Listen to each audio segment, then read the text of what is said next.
नमस्कार, स्वागत है आप सभी का। एफएम न्यूज देख रहे हैं आप और आपके साथ मैं हूं नितीशा बंसल। इस बुलेटिन में हम रुख करेंगे देवभूमि उत्तराखंड से जुड़ी खबरों का।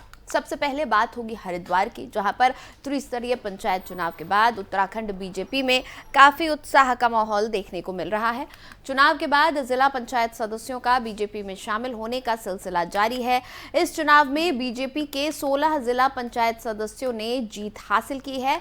वहीं निर्दलीय सहित बसपा और कांग्रेस के 12 जिला पंचायत सदस्य बीजेपी की सदस्यता ग्रहण कर चुके हैं।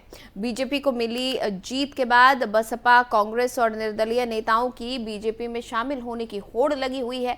बीजेपी में खुशी का माहौल देखने को मिल रहा है और मुख्यमंत्री पुष्कर सिंह धामी ने हरिद्वार पंचायत चुनाव को लेकर खुशी जताते हुए हरिद्वार जनपद के सभी मतदाताओं का आभार जताया है और शुभकामनाएं भी दी हैं। कांग्रेस की भगवानपुर से विधायक ममता राकेश के बेटे और बेटी ने भी हाथ का साथ छोड़ बीजेपी का दामन थाम लिया है। कांग्रेस के वरिष्ठ नेता इस मुद्दे पर ममता राकेश पर हमलावर नजर आ रहे हैं।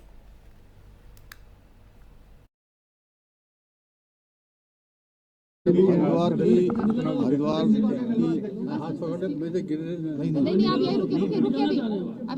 हरिद्वार की महान जनता का धन्यवाद करते हैं कि उन्होंने उत्तराखंड बनने के बाद पहली बार भारतीय जनता पार्टी को एक ऐतिहासिक मैंडेट दिया है और हम हरिद्वार क्षेत्र की जनता की सेवा करेंगे और अगर और ज़्यादा उत्साह और ऊर्जा से जो उन्होंने हमको अपने मत और समर्थन के रूप में दिया है, सेवा के रूप में उसको परिवर्तित करेंगे। ममता राकेश के दोनों ही बच्चों ने भारतीय जनता पार्टी ज्वाइन कर ली। देखिए, कोई भी दल बदल दो कारणों से करता है। या तो एक वजह यह है कि ऐसे कुकर्म किए हों जहां फाइलें खुलने का डर हो और ऐसे में आपने सत्तारूढ़ दल की सदस्यता ग्रहण कर ली हो।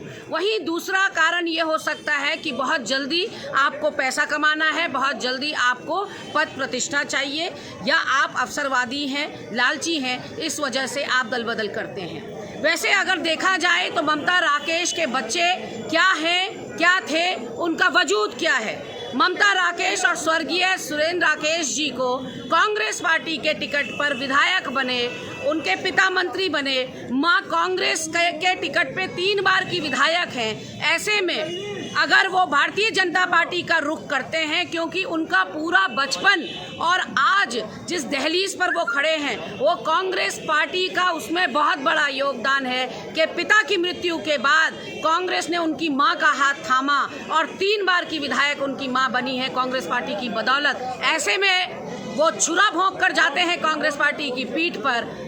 तो अगर किसी की रीढ़ की हड्डी ही चली जाए या जमीर ही किसी ने बेच खाया हो तो कोई क्या कर सकता है। हरिद्वार की